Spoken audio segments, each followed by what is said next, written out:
산업혁명. 말도 많고 탈도 많고 못 알아먹겠어요. 그리고 여러분 미리 말씀드리죠. 4차 산업혁명을 이해하려 하지 마세요. 여러분이 이해하면 이미 기술은 더 앞에 가 있고요. 또 이해하려고 하면 기술은 더 앞에 가 있어요. 그래서 4차 산업혁명을 내 머리로 이해하는 건 불가능한데 4차 산업의 결과를 예측하는 건 가능해요. 그러니까 기술이 계속 발전하면 기술이 이거보다 계속 발전해. 사람 운전하면서 차가 가고 막 지가 알아서 하는 이게 막 발전을 해. 그랬을 때 일어나는 결과 정도는 우리가 예측할 수 있어요. 그 대표적인. 그래서 오늘 4차 산업혁명에 대해서 잠시만요. 4차 산업혁명에 대해서 간단하게 정의 내려드릴게요. 막 텔레비전 복잡하게 이 사람 저 사람 나와서 말하면요. 머릿속에 단어 2개를 집어넣고 그걸 들어보세요. 그럼 다 그 얘기하고 있어요. 무슨 얘기하고 있냐? 4차 산업혁명은 딱 2가지예요. 일자리와 분배 얘기를 하고 있는 거예요.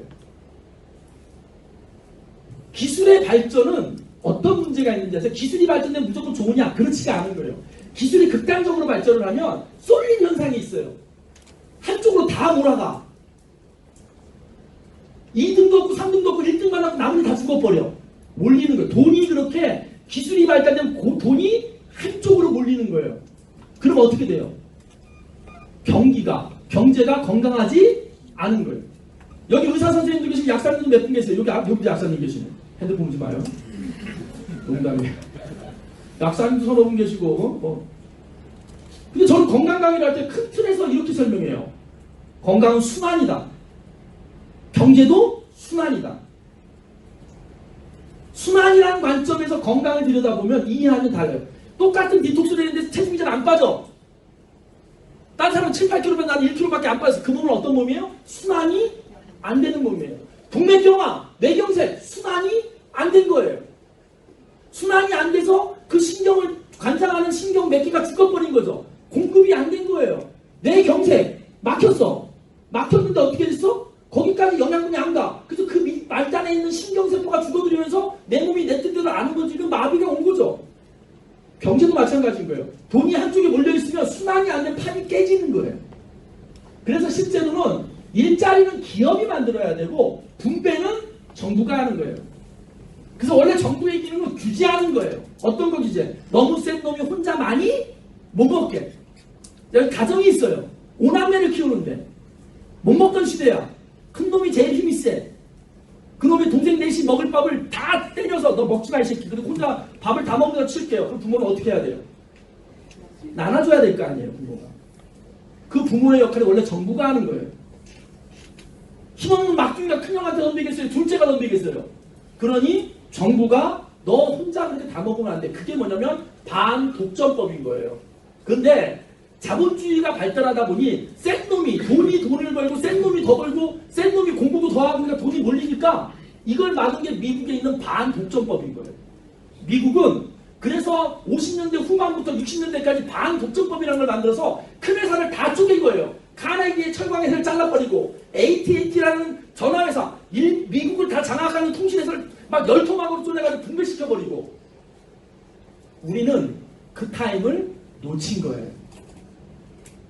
그래서 이제 정부가 달라들어서 이런 거지. 부모가 달라들어서 밥을 나눠줬더니 이 아들이 밥을 더 많이 처먹어가지고 부모보다 신경 써서 부모한테 댐비는 거야. 오씨! 막 이러면서. 그게 지금 대한민국 경제예요.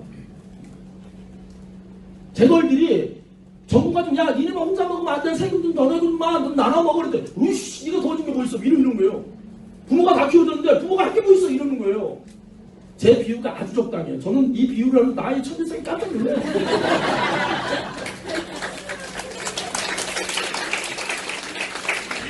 여러분 오해하지 마세요. 제가 무슨 정치를 선동하고 어떤 문재인을 지지하고가 아니라 여러분 잊지 마세요. 저는 대한민국에서 기득권입니다. 결혼할 때 2천만 원 갖고 결혼했지만 지금 10억짜리 아파트 하나 사고 있고요. 외제차도 사고 애새 키워요. 애들 배우고 싶다는 거 다 가르치고 있어요. 어쩌면 저는 대한민국에서 꽤 성공한 기득권이에요. 이 조동아리 하나로 1년에 5억 벌어요. 근데 제가 이 얘기를 왜 할까요? 저요? 10억짜리 집 사는데 종부세 올리겠대요. 저는 얼마든지 올리라고. 10억짜리 집 정도 살려면 그 정도 돈은 내야 된다고 생각하는 거예요. 저는. 그런데 제가 이 얘기를 왜 드리냐면 여기 계신 분들 잘 기억하세요. 우리만 살다 말 세상이 아니라 우리 자식들이 살아갈 경제 지수는 건강한 걸 넘겨줘야 될까요? 그렇지 않습니까? 네. 갑자기 저를 국회로 보내려고 하시는데 많은 분들이 어제 저를 국회로 가라 그러더라고요. 근데 제가 위장전입을 8번 했기 때문에 좀 어려워요. 이해되죠? 저는 경제 얘기를 하고 있어요. 현실 얘기. 일자리 없어진대잖아요. 앞으로 어정쩡한 기술은 다 없어진대요. 기업과 일자리의 수명은 짧아지고 반면에 수명은 길어진대요. 이게 미치는 거예요. 재수 없으면 백살 사는 거예요. 이제 가로 열고 왜 재수 없냐? 돈 없고 일 없고 돈도 없고 일도 없고 백살을 살아요. 그게 미치는 거예요. 자 보세요. 100세 쇼크라 그러잖아요. 100세가 제 축복인지 재앙인지는 뭐에 달렸다? 내가 어느 정도의 경제력과 건강을 갖고 있는지 따라. 근데 이 가로 열고 건강은 일을 할 수 있는 능력이라고 저는 생각하는 거예요. 여러분 저의 어떤 죽을 때까지 소망 한번 물어봐 주실래요? 궁금해요? 안 궁금한 것 같은데? 궁금한 척 해줘요? 아 진짜로? 많이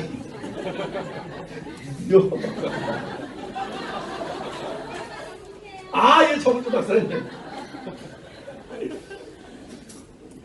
전 죽기 전날까지 일하다 죽고 싶어요. 죽기 전날까지. 어쩌면 제가 죽기 전날 병실에 있을 때 간호사들이 그렇게 글리코 먹어. 글리코 좋아. 되게 과로다. 글리코 먹어 간호사님. 의사 친절하면 의사 선생님도 글리코 먹고 건강해서 더 치료 많이 해. 이럴 것 같아요. 회원가입은 요걸로 해. 그래서 회원가입. 여러분 죽기 전날까지 일한다는 건 뭐냐면 이 일이라는 게 저희 아버지는 40년째 일이 없으셨어요. 그리고 지금 외롭대요. 그걸 내가 어떻게 하냐고. 그 우리 집 아버지는 수유리 사시는데 우리 집 저 60억 아파트에 모셔다 놓을 수 있는데 뭐 하냐고. 그 동네 30년 사셨는데.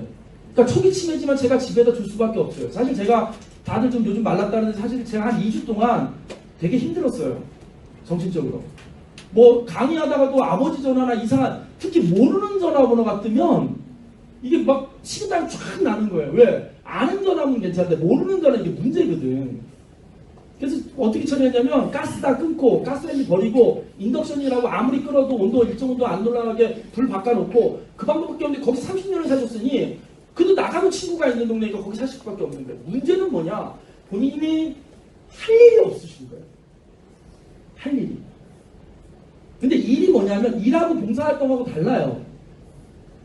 일은 100원이 됐든 200원이 됐든 나의 노동의 대가를 돌려받는 거예요. 정말 쓰임이 있는 거예요.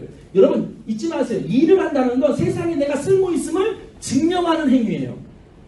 이 세상을 살아가고 내가 숨을 쉬는 동안 내가 어딘가에 쓸모 있음을 증명하는 게 일인 거예요. 그러니 죽을 때까지 일이 있는 게 맞는 거죠. 그래서 저의 소원은 뭐냐? 죽을 때까지 쓸모 있다 죽는 거예요. 근데 그 죽을 때까지 쓸모 있다 죽는 방법 중에 이 네트워크 비즈니스가 기가 막히다는 걸 제가 이제부터 설명드리려고 하는 거예요. 140까지 산대요. 여러분 건강, 노년의 건강과 경제 이런 거 있어요. 자, 나는 건강이 중요하다. 나는 경제가 중요하다. 난 끝까지 웃으면 안 되겠다. 하나 찍읍시다. 하나 찍어봐요. 자, 그래도 건강이 중요하다. 좋았어요. 내려봐요. 경제가 중요하다. 좋았어요. 반반인데요. 다 뭐 중요해요. 중요한데 건강만 하면 문제가 돼요. 경제가. 돈은 없는데 건강만 해. 우리 아버지 5년 전에 담배를 끊으시더라고요. 내가 깜짝 놀랐어요. 얼마나 더 사주려고 그 담배를 확 끊었어. 근데 보면 우선순위로 보면 경제 문제가 해결되면 이게 카바가 될 수 있더라고요. 그래서 한번 이런 두 가지 기둥이다. 통장 잔고가 끝나기 전에 빨리 죽고 싶다. 일본에서 나온 책이에요. 한국에서 나온 책이 아니라 국민이 예금을 굉장히 많이 갖고 연금이 잘 돼 있다고 했던 일본에서 나온 책이라 제가 스크랩을 해놓은 거예요. 여러분 한국과 일본은 경제 구조가 비슷해요. 그리고 한국의 공무원들은 90% 일본 걸 다 베껴와요. 특히 농림정책 같은 거 다 일본 거 베껴와요. 이 새끼들. 나중에 농림부 가서 강의할 때는 쌍욕을 해요. 공부 좀 해라 이것들아. 베껴오면 좀 유럽 걸 베껴오든지 가까운 일본 걸 베껴오. 우리 경제가 비슷해. 하나 다른 게 있어요. 일본의 국민들은 부자예요. 한국의 국민들은 가난해요. 근데 나머지는 다 똑같아요. 그렇게 알고 있어서 나에게 이 책이 나오면서 깜짝 놀란 거죠. 그럼 왜 일본에서 파산, 노인의 파산이란, 노후 파산이라는 게 나오느냐? 뭐가 잘못됐냐면 예측이 잘못됐던 거예요. 수명 예측이 잘못됐던 거예요. 여러분, 국민연금 관련해서 현재 대통령한테 욕할 게 아니에요. 국민연금은 김대중 대통령 때 90 몇 년도에 김대중 대통령 때 만든 거예요. 근데 그때는 환갑잔치하던 시대였다고. 그 수명 예측이 환갑잔치하는 시대에 맞춰졌는데, 여러분 지금 환갑잔치하면 어떻게 돼요? 욕먹어요. 시집장 가려고 한 번씩 더 가게 생겼는데 지금 무슨 잔치야 잔치는. 세상이 예측이 잘못. 일본도 마찬가지인 거예요. 여러분 제가 예측 하나 할까요? 파산하는 보험회사가 나올 확률이 있어요. 과거에 보험을, 생명보험이나 보험을 되게 많이 팔았던 회사 중에 전 세계를 해집어보면 파산하는 회사가 나올 확률이 있어요. 예측을 잘못해서. 기업도 세상도 이렇게 예측을 잘못하면 이런 문제가 벌어지는데, 여러분 개인의 삶을 보세요. 도대체 몇 살까지 살 것 같아요? 예측이 안 돼요. 제가 그랬잖아요. 재수 없으면 100살까지 살 수 있다. 그거에 대한 대안을 가져야 돼요. 왜일까요? 여러분 자식들을 위해서예요. 여러분들이 대안 없이 100살까지 살 때 자식은 어떤 짐을 져야